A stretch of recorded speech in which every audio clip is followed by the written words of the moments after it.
अस्सलाम वालेकुम दोस्तों। तो कैसे हैं आप सब? उम्मीद करती हूँ आप सब ठीक होंगे। तो जी जनाब, आज हम बनाने जा रहे हैं कौरमा। कौरमे के लिए हमने ले ली है हाफ़ के जी प्याज लिए और उसको हमने जो है लाइट ब्राउन कर लिया है। ज़्यादा ब्लैक नहीं करना वरना कौरमा हमारा ब्लैक हो सकता है। तो यहाँ पे हमने हाफ़ डन प्याज करके निकाल ली है और थोड़ी हमने पतीली में छोड़ दी है ताकि जब हम गोश्त डालें तो उसमें प्याज के साथ थोड़ा भुनाई कर सकें। तो यहाँ पे हमने 1 केजी से थोड़ा सा ऊपर हमने गोश्त किया है और इसको अच्छी तरह भुनाई करेंगे गोश्त को प्याज के साथ, ताकि इसमें जो स्मेल है और जो इसकी कच्चापन है थोड़ा दूर हो जाए और बहुत ही अच्छा सा और मज़ेदार सा ये कौरमा बन के तैयार होगा। तो रेसिपी आप पूरी देखिएगा, बहुत अच्छे इसमें टिप्स और ट्रिक्स हैं जो आप मिस कर सकते हैं। तो यहाँ पे अच्छे से हमने गोश्त को भून लिया है। अब यहाँ पे हम डालते हैं खड़े गरम मसाले। जो हमने सारे खड़े गरम मसाले ले लिए हैं वो ऐड कर दिए हैं। अब खड़े गरम मसाले डाल के इसको भी हम भुनाई कर लेंगे। तो मेरी रेसिपी आप कहाँ से देख रहे हैं, किस शहर से देख रहे हैं, मुझे कमेंट्स करके लाजिम बताया करें ताकि मैं आपके कमेंट्स का जवाब दे सकूँ। तो जी जनाब, यहाँ पे आप देख सकते हैं बहुत ही अच्छे से जो है मैंने यहाँ पे गरम मसाले के साथ भी भून लिया है। अब हम यहाँ लहसुन अदरक ऐड करेंगे। तो कुटा हुआ लहसुन अदरक जो हमने फ्रेश ही बिल्कुल कूटा है और यहाँ पे डाल दिया है लहसुन अदरक। और मैंने थोड़ा पतला रखा है, आप इसको गाढ़ा भी डाल सकते हैं। और यहाँ पे डालने के बाद अच्छे से जो इसको हम भुनाई करेंगे लहसुन अदरक के अंदर।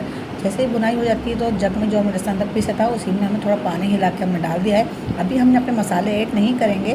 तो यहाँ पे इसको कर देंगे कवर करने के बाद हम 15 मिनट कवर करेंगे। 15 मिनट के बाद चेक करेंगे तो माशाल्लाह बहुत ही ज़बरदस्त सी बहुत ही अच्छी सी खुशबू आ रही है। तो यहाँ पे जो है इसको चलाएंगे। चलाने के बाद अब हमने यहाँ पे प्याज जो हमने निकाली थी मोटी मोटी कूट के हमने दरदरी सी, वो भी हमने ऐड कर दी है। अच्छा, प्याज को हमने मशीन में नहीं पीसा है, ब्लेंडर में हमने यहाँ पे इमाम दस्ते में कूटा है और इसको कूट के हमने डाल दिया है। अब इसको जो है अच्छे से मिक्स करेंगे। अब यहाँ पे मसाले ऐड करेंगे घर के। मसाले ऐड करने के लिए हमने यहाँ पे लिया है 1 टेबल स्पून हमने लिया है हल्दी मसाला और 1 टेबल स्पून हमने red chilli powder, half teaspoon हमने लिया है यहाँ पर गरम मसाला। अच्छा, यहाँ पे हमने दही लिया है। दही अब जो हमने लिया है वो हमने लिया है 300 ग्राम। 300 ग्राम दही में अच्छे से हमने फेंट लिया। फेंटने के बाद अब हम यहाँ पे डालेंगे दही। तो ये आप देख सकते हैं मसाले में जो थोड़ा पानी था वो ड्राई हो गया है। यहाँ पे मैंने जो है इसको कवर कर देता 5 से 10 मिनट के लिए फुल आँच पे।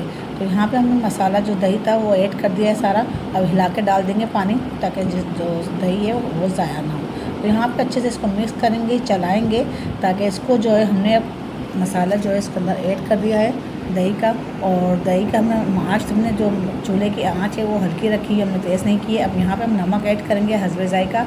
आप नमक अपने हिसाब से भी ले सकते हैं। तो यहाँ पे मैंने हस्बे ज़ायक़ा नमक डाल दिया है। और भुना भुना कौरमा होता है तो उसमें थोड़ा नमक कम ही जाता है। तो यहाँ पर उसको कर देंगे कवर 10 से 15 मिनट के लिए। 10-15 मिनट बाद आप चेक करेंगे, माशाल्लाह सुभान अल्लाह क्या ज़बरदस्ती कौरमे की खुशबू आ रही है। तो यहाँ पे आप देख सकते हैं कितना दानेदार सा कौरमा बन के भुनाई पे आ गया है। तो यहाँ पे हम आलू भी ऐड करेंगे इसके साथ, क्योंकि आलू गोश्त वाला कौरमा हम बना रहे हैं। तो यहाँ पे हमने 1 केजी जो हमने गोश्त लिया है उसके साथ ही हमने जो है हाफ़ केजी हमने यहाँ पे आलू लिए हैं, जिसका हमने साइज़ लंबे लंबे शेप में हमने काट लिए हैं और हमने इसको जो है ना थोड़ा छोटा साइज़ रखा है। अब इसको अच्छे से भूनेंगे, भुनाई करेंगे इसको 3 से 4 मिनट भुनाई करने के बाद आलूओं को डालकर, ताकि मज़ेदार सा कौरमा आपके लिए तैयार हो सके। तो यहाँ पे अच्छे से हमने भुनाई कर ली है। अब यहाँ पे हम थोड़ा इसमें पानी ऐड करेंगे क्योंकि आलूओं को भी गलना है। तो जितना पानी आप रखें तो आप उतना रख सकते हैं, चाहे आप आलू गोश्त शोरबे वाला बनाएं या भुना भुना बनाएं। तो यहाँ पे मैं थोड़ा जो है ना ग्रेवी वाला बना रही हूँ, ज़्यादा पानी नहीं रखूँगी। तो यहाँ पर मैंने जो है 2 गिलास के बराबर मैंने पानी ऐड कर दिया है और अच्छे से, ताकि इसी में जो है ना आलू भी गल जाए और शोरबा भी हो जाए। तो यहाँ पे मैं इसको डालने के बाद अच्छे से इसको मिक्स करूँगी। थोड़ा पानी मुझे कम लग रहा है तो यहाँ पे थोड़ा सा पानी मैं और डाल दूँगी ताकि पकेगा भी ये। तो यहाँ पे मैंने पानी पहले से डाल दिया था और इसको मैंने कवर कर दिया था। तो यहाँ पे 5 मिनट बाद हम देखा तो अच्छे से इसमें जो है उबाल आ चुका है। और आलू भी चेक कर लेंगे कि आलू हमारा गला है क्या नहीं गला है। तो ये आप देख सकते हैं यहाँ पर मैंने एक आलू लिया है। आलू तो भाप में ही हो जाते हैं लेकिन फिर भी हम चेक कर लेते हैं। माशाल्लाह बहुत अच्छे से आलू जो है गल चुका है और शोरबा भी जो है तैयार है। तो अभी थोड़ा सा मुझे पतला लग रहा है शोरबा, तो मैं यहाँ पे थोड़ा सा 5 मिनट और पकाऊंगी इसको कवर करके। 5 मिनट बाद फिर आपको डिश आउट करके दिखाएंगे। तो चलें जी, यहाँ पे हम इसको कवर कर देंगे 5 मिनट बाद। 5 मिनट के लिए 5 मिनट बाद तेज़ आंच पे फिर हमने यहाँ पे डिश आउट कर दिया है। और बहुत ही अच्छा सा जो है ये कौरमा देखिए बन के तैयार हो गया, बहुत ही लजीज, बहुत ही मज़ेदार। तो आप घर में बनाएं, मेहमानों के लिए बनाएं, अपनी फैमिलीज़ के लिए बनाएं। बहुत ही ज़बरदस्त है और आसान सा कौरमा है ये, ज़्यादा इसमें मसाले नहीं जाते, घर के मसालों से तैयार हो जाता है। चलें जी, मिलती हूँ अपनी रेसिपी से। अल्लाह हाफिज़।